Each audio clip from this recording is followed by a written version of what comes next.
dirigeant actuel président de l'association culturelle African Art, une association qui exerce dans le secteur des arts plastiques, des arts visuels à l'endroit des acteurs culturels au Bénin et en Afrique. Je suis également dirigeant de Dema Communication.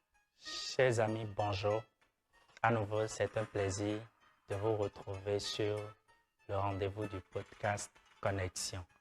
C'est un espace d'échange, de partage, de conversation enrichissante avec des hommes et des femmes au parcours inspirant.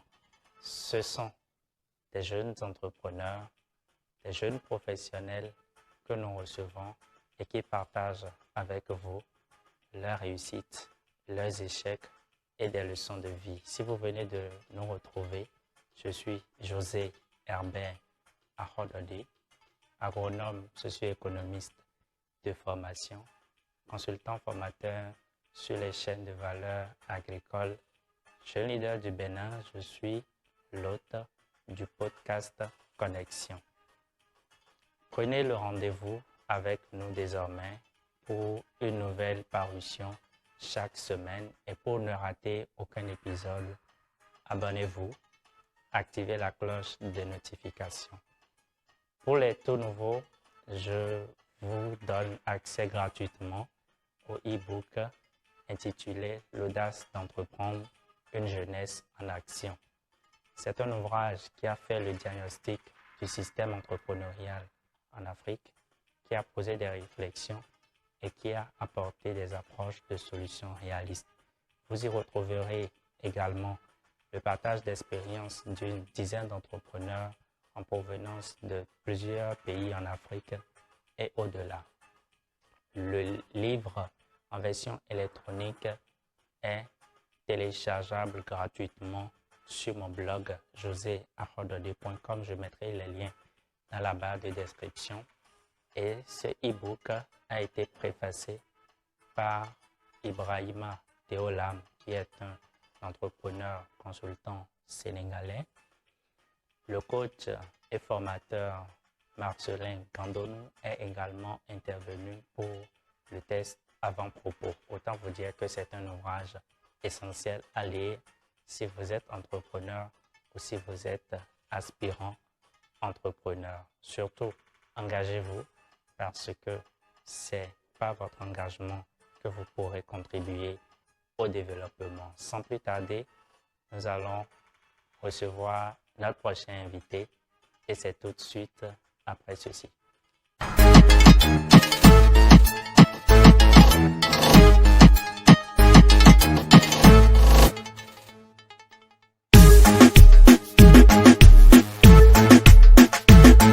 Bonjour à tous. À nouveau, c'est un plaisir de vous retrouver sur ce rendez-vous du podcast Connexion. Si vous nous suivez depuis un moment, vous savez que le podcast Connexion est un espace d'échange, de conversation avec des hommes et des femmes de divers horizons au parcours inspirant qui partagent beaucoup de valeurs avec nous au quotidien. Et j'ai le plaisir aujourd'hui de recevoir un jeune béninois assez dynamique. Vous aurez l'occasion de le constater à travers notre entretien. Parten Doku, bonjour. Bonjour. Alors, j'espère que tu te portes très bien.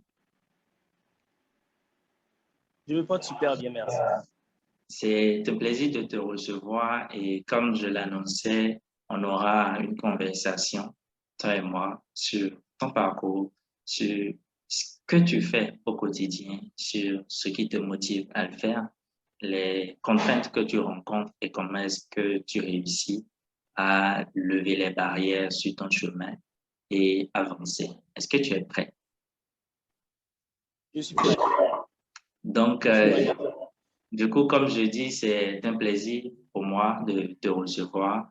Pour ceux qui ne te connaissent pas et qui te découvriraient pour la première fois à travers ce podcast, qu'est-ce que tu pourrais dire pour te présenter brièvement? Bonsoir à tout le monde.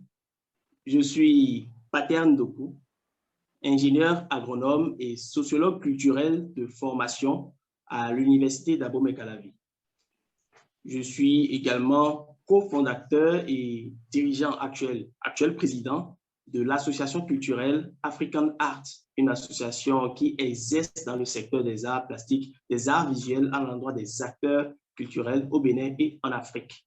Je suis également dirigeant de Dema Communication, une entreprise qui a aussi des objectifs dans le secteur culturel et surtout dans d'autres secteurs également, surtout quand il s'agit de la communication.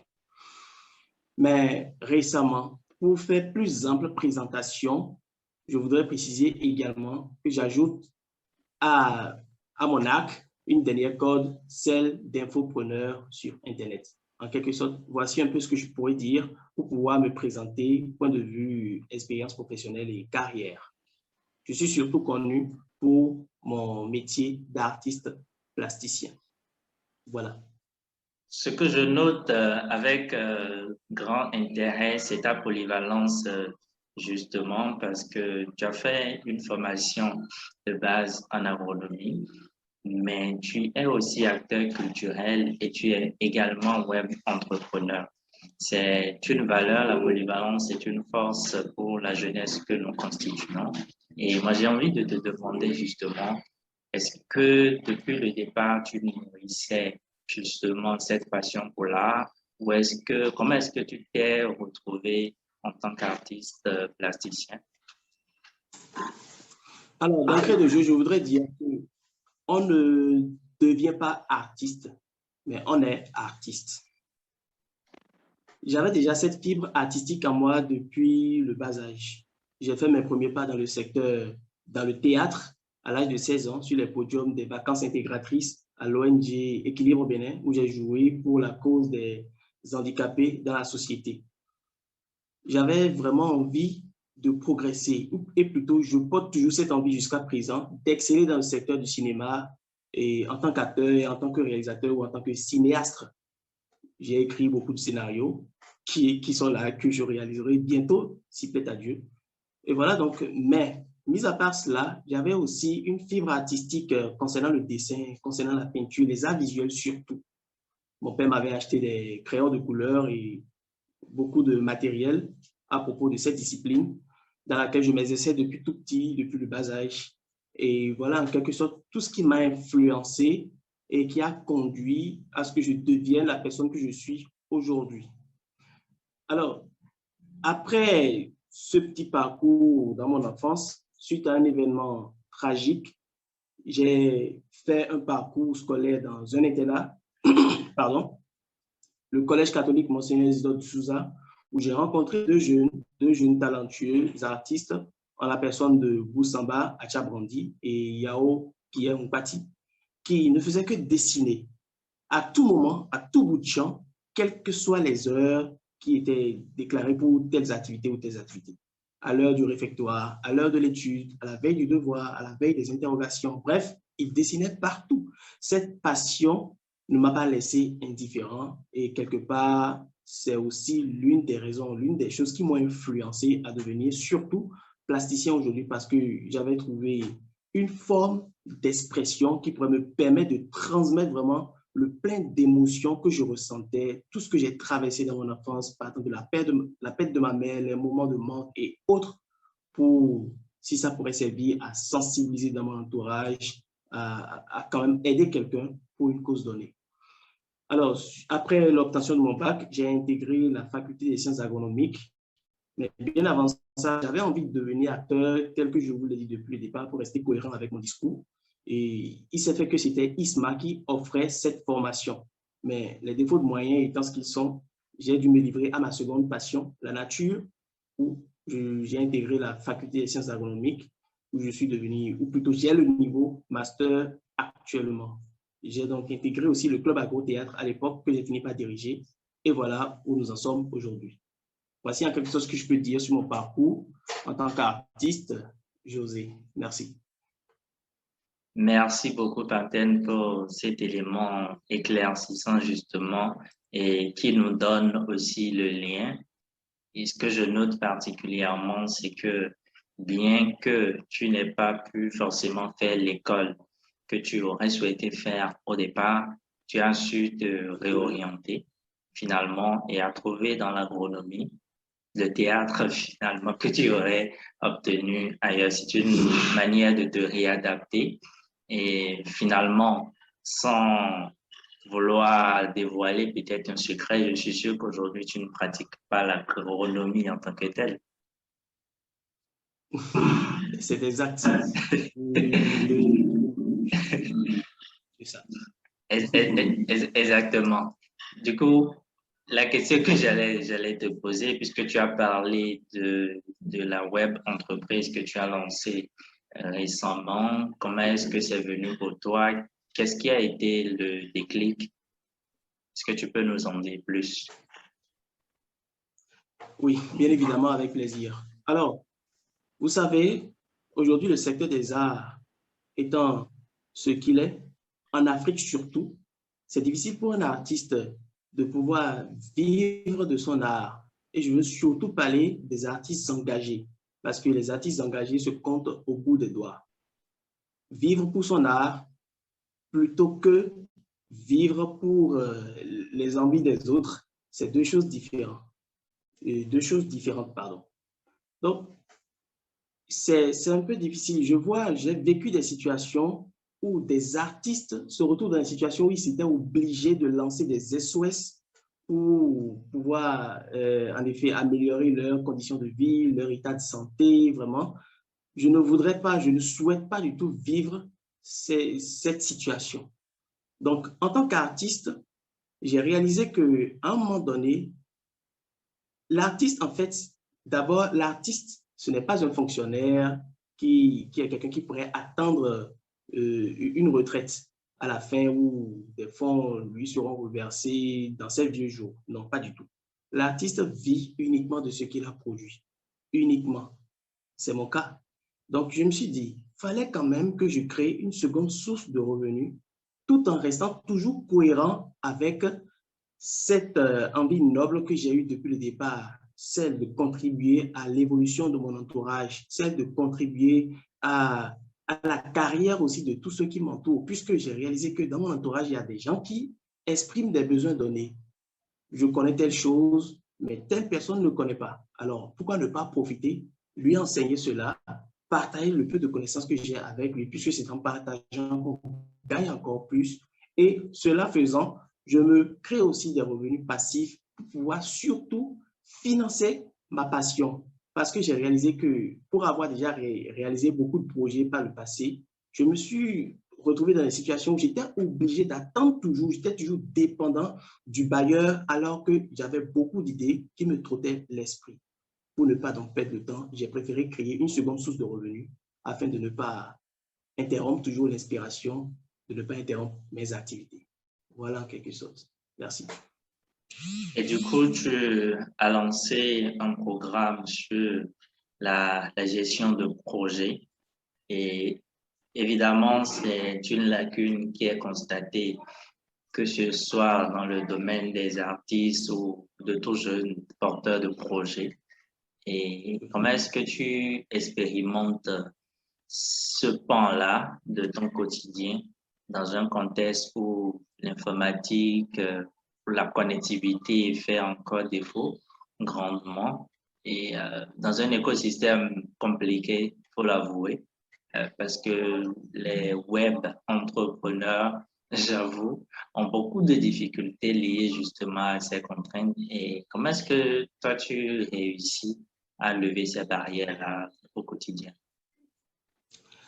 Alors, pour répondre à cette question, je vais te dire que la seule chose qui me permet de me tenir debout, que ce soit dans le secteur des arts visuels, que ce soit dans le secteur de l'infopreneuriat, du web entrepreneuriat, que ce soit dans tout ce que je fais aujourd'hui, ce qui me maintient toujours debout, c'est ma détermination. Ma détermination à réaliser mes rêves, à devenir celui auquel j'aspire devenir, en quelque sorte. Parce que je ne voudrais pas, je ne souhaite pas, je ne veux pas me retrouver limité par un quelconque argument qui pourrait m'empêcher de réaliser ce que je veux réaliser, alors que cela pourrait être une solution pour des milliers de personnes qui m'entourent. Donc, au-delà de ces défauts de connectivité la difficulté de trouver même les fonds pour pouvoir se garantir une connexion illimitée chaque mois, pour pouvoir faire les abonnements, les différents abonnements, pour pouvoir rester concentré du matin jusqu'au soir pour créer des programmes de formation. Au-delà de tout ceci, c'est l'envie de réaliser mes rêves pour pouvoir apporter de solutions à mon entourage. C'est tout ceci qui me maintient debout, qui me permet d'évoluer. C'est un peu ça.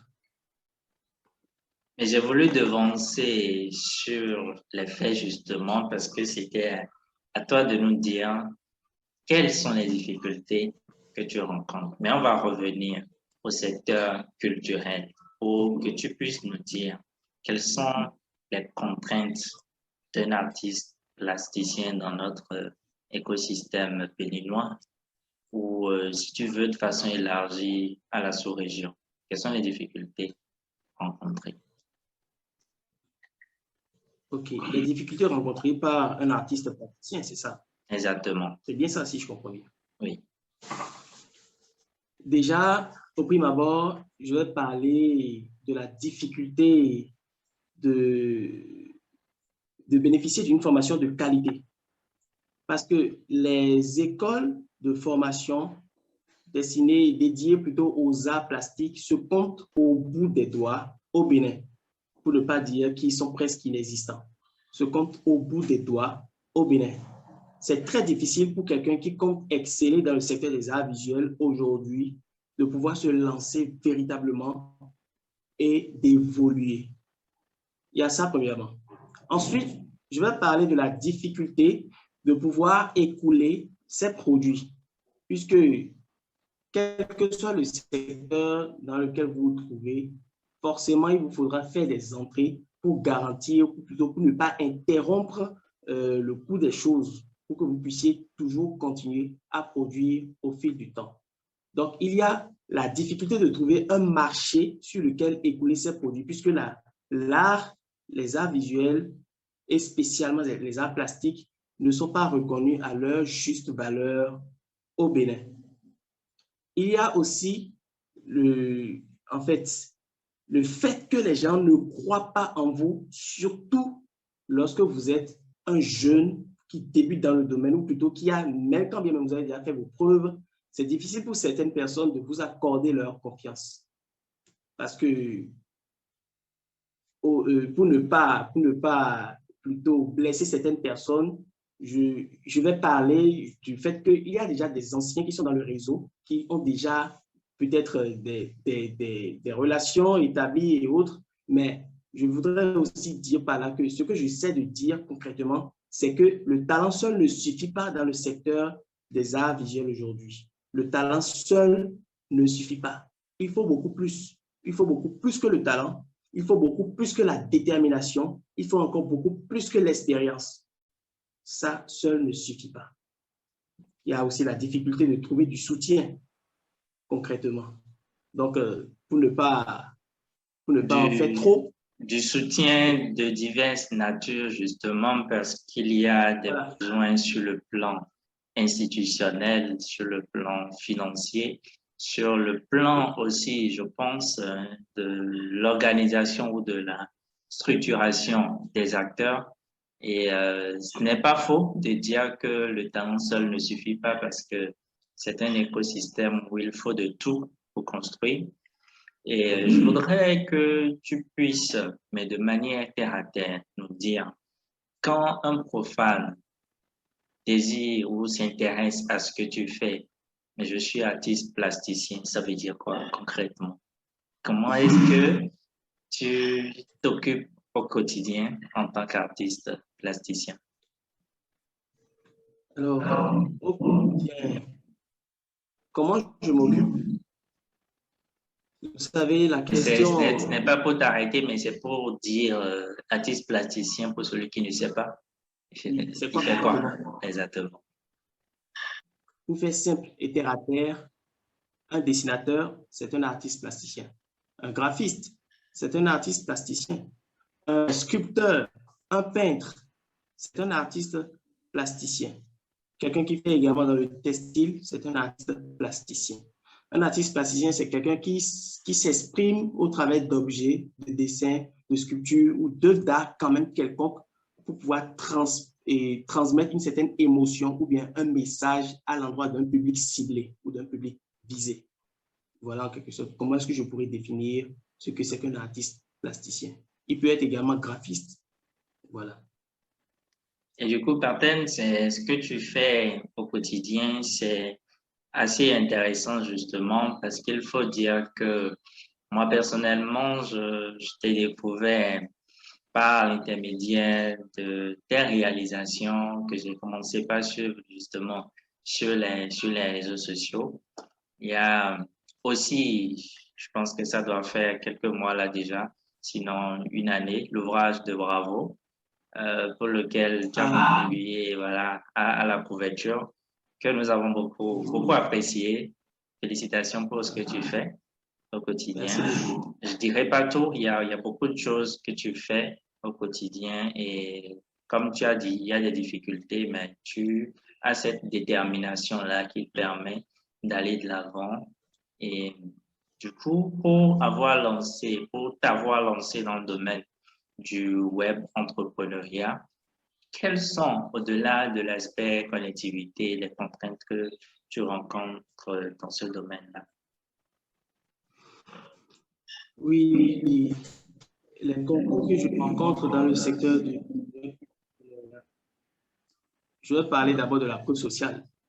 Est-ce que quelqu'un qui n'a pas encore de preuve sociale, c'est difficile pour lui de s'imposer? Certes, puisqu'on te connaît déjà en tant qu'artiste, on te connaît dans un autre secteur d'activité. Mais voilà, du jour au lendemain, tu débarques dans un autre secteur d'activité, mais on se dit, mais qu'est-ce qu'il veut nous apprendre celui-là? Ce n'est pas facile de faire cette preuve quand on ne te connaît pas encore cette compétence.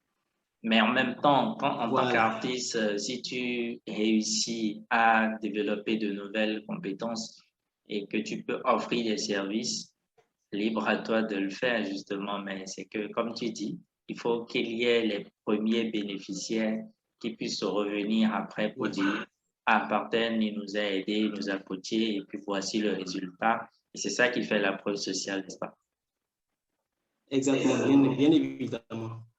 Bien évidemment, parce qu'il m'a fallu me battre vraiment pour pouvoir, et si je peux le dire ainsi, m'imposer dans le secteur des arts visuels pour ceux qui me connaissent véritablement, pour ceux qui connaissent mon travail.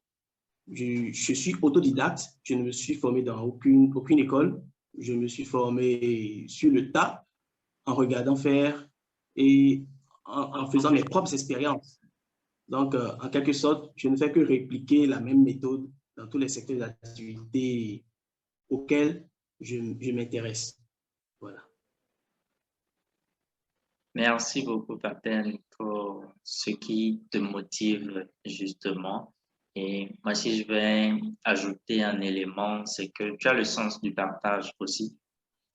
Parce que quand tu es un autodidacte, c'est quelqu'un qui cherche lui-même les informations, les outils nécessaires, même s'il n'a pas une formation de base, qui réussit à mettre ensemble ses apprentissages pour former un tout. Et si tu réussis finalement à avoir des résultats dans tous ces domaines, c'est que tu as quelque chose à léguer et la formation, c'est le seul canal par lequel on peut transmettre justement. Oui. Nous nous adressons à travers ce podcast à des jeunes professionnels et entrepreneurs du continent africain et au-delà.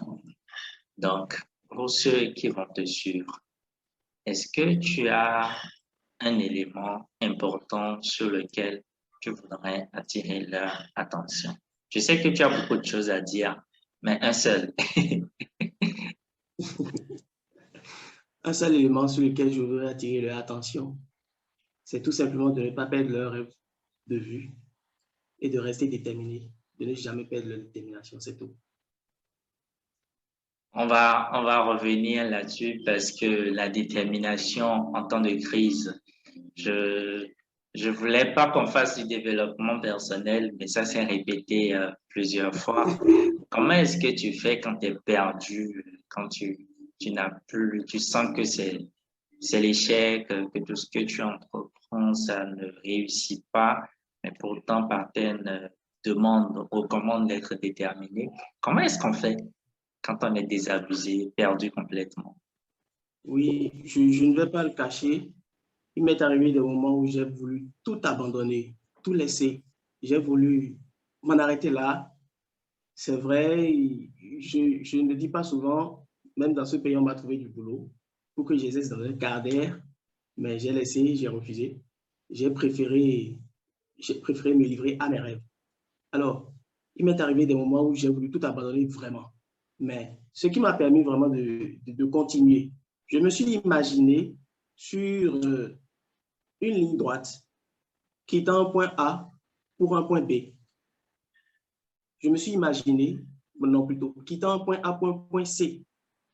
Je me suis imaginé au point B qui se trouve entre le point A et le point C, où je me retrouve au milieu vraiment du chemin. Alors, abandonner tout à ce moment, c'est un peu comme si je quittais le point B pour revenir au point A, le point de départ où je n'ai rien entre les mains, finalement, où je vais mourir avec rien que des rêves. Ce qui m'a donc permis de continuer, c'est l'envie de poursuivre pour faire finalement le restant du chemin où je vais atteindre finalement le point C. Parce que me retourner, c'est un peu comme si je fais le double de ce que j'ai fait, en fait, sans rien. Alors, ça ne sert à rien d'abandonner maintenant. Si la distance restante est encore égale à la distance que tu as déjà parcourue jusque-là, je regarde juste mon parcours et je me dis que ce n'est pas le moment de baisser les bras. Il vaut mieux continuer. Même si il arrive des jours où vous vous réveillez, où vous sentez vraiment que vous n'en pouvez plus. Vous regardez tous les obstacles, vous n'en pouvez plus, c'est mieux de continuer comme ça. Regardez simplement ce schéma-là et dites-vous que ce n'est pas le moment, ça ne sert à rien. Si vous allez abandonner maintenant, alors tout ce que vous avez fait jusque-là serait égal à zéro. Il vaut mieux continuer tout simplement. Voilà un peu. C'est assez inspirant ce que tu viens de partager avec nous justement parce que ça révèle la notion de ne jamais abandonner. Ça révèle aussi la notion de savoir notre point de départ et notre point d'arrivée, que sur le chemin, il y aura des obstacles et tant qu'on n'y est pas encore arrivé, on doit pouvoir continuer. Merci beaucoup, Patel. Je pense que l'audience serait ravie de pouvoir se ressourcer au quotidien de ce partage que tu fais avec nous.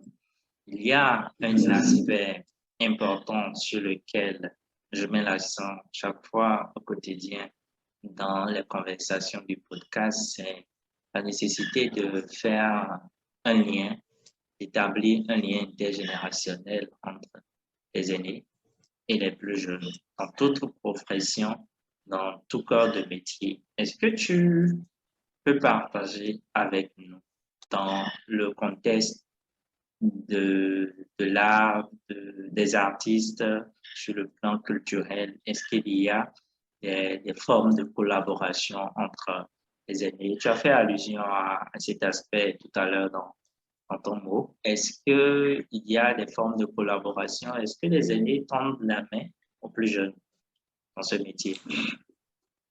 Oui, bien évidemment, il y a des aînés qui ont des jeunes dans ce corps de métier.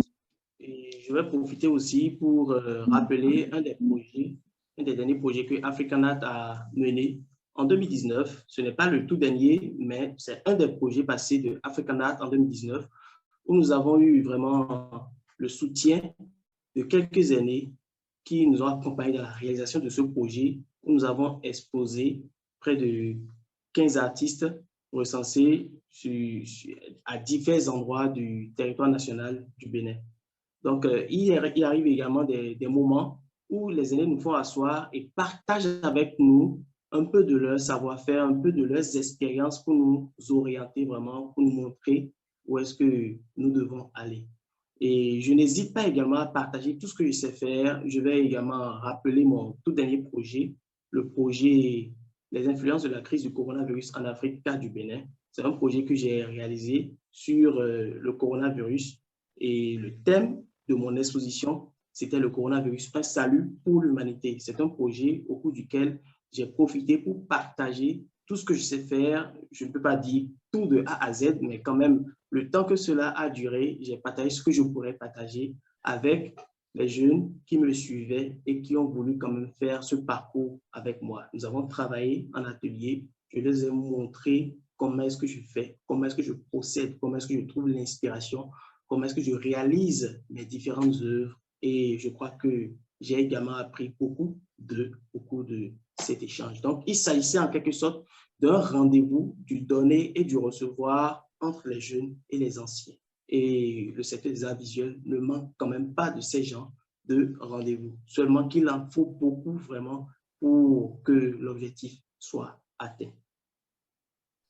Merci beaucoup. C'est très intéressant et c'est bien déjà qu'il y ait des initiatives dans ce sens. Et comme tu as dit, il en faut davantage, il en faut beaucoup plus parce que le mal est que il y a beaucoup d'expérimentés, de personnes qui ont des expériences qui ne sont pas assez partagées. C'est important que dans tout domaine, nous puissions établir le brassage donc intergénérationnel.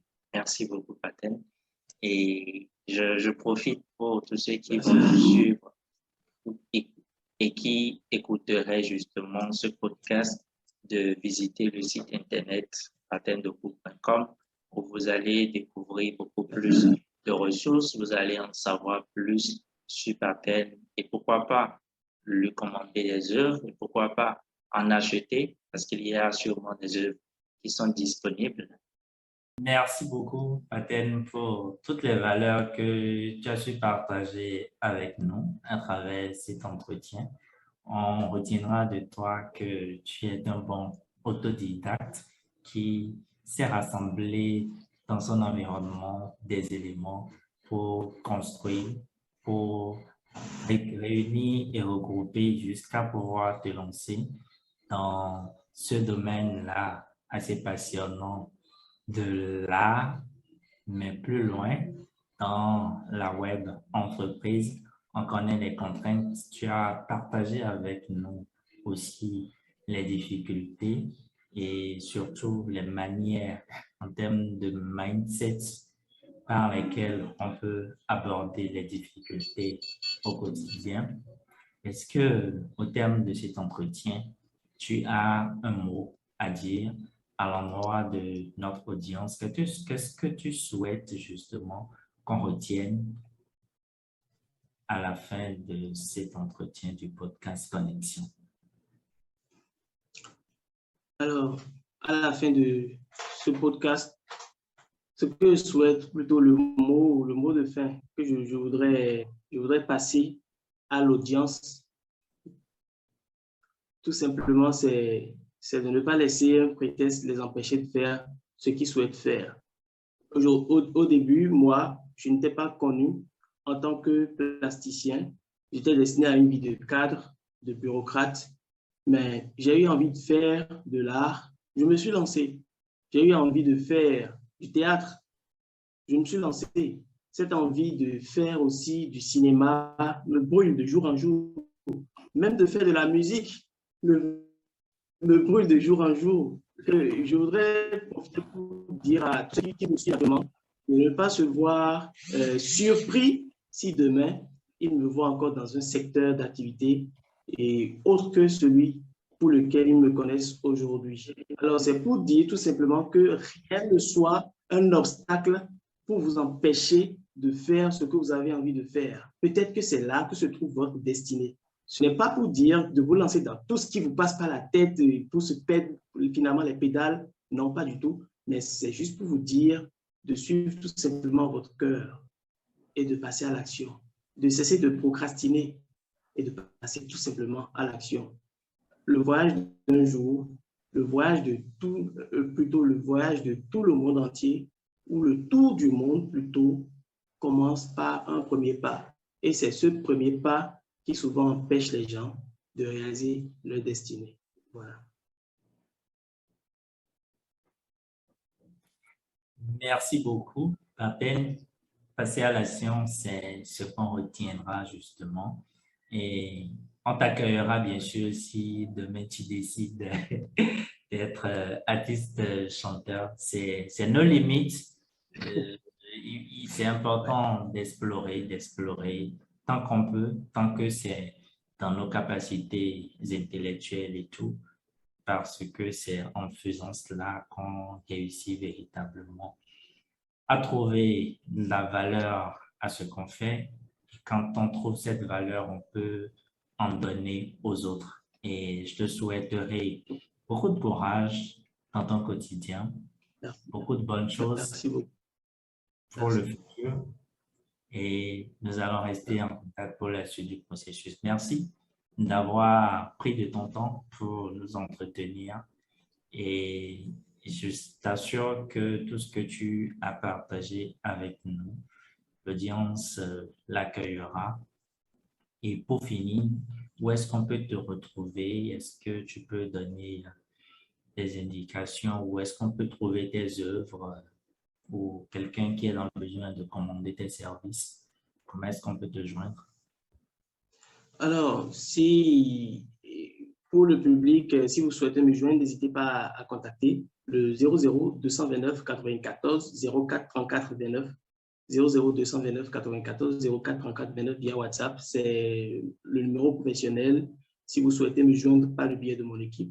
N'hésitez pas également à visiter mon site web www.patterndoku.com et c'est aussi un canal par lequel vous pouvez me joindre ou encore à me joindre via Messenger ou bien Instagram ou Facebook via toujours le nom Pattern Doku. Mais José, je m'en voudrais de ne pas préciser ceci à la fin. C'est-à-dire que je voudrais lancer un appel à toute personne qui se sent quand même touchée par la cause des artistes, surtout des plasticiens, qui souhaitent quand même apporter son aide des plasticiens. N'hésitez pas, vous pouvez le faire par le biais de notre association culturelle African Art, qui est une association, une jeune association, bien évidemment enregistrée, qui a tous ses documents légaux bien à jour. Vous pouvez toutefois, si vous souhaitez prêter main forte pour le secteur culturel, le secteur des arts visuels aujourd'hui, nous avons beaucoup de projets en cours et si vous souhaitez apporter votre touche pour l'évolution de ce secteur d'activité, vous serez vraiment les bienvenus. Nous avons beaucoup de propositions à vous faire. African Art, vous pouvez aussi nous joindre via Facebook, par notre page et aussi par le biais de ce numéro professionnel 00229 94 04 34 29 94 04 34 29 00229 au départ. Merci beaucoup. Merci. C'est sûr que ton appel n'est pas resté dans les oreilles des sourds, que les personnes pourront, et nous l'espérons, à travers cet entretien, ceux qui suivront et qui sont dans le besoin et qui auraient aussi des soutiens pour aider à propulser ce que vous faites, vous contacteront. Merci à toi pour ta disponibilité. Merci, c'est moi qui te remercie. Et à très bientôt.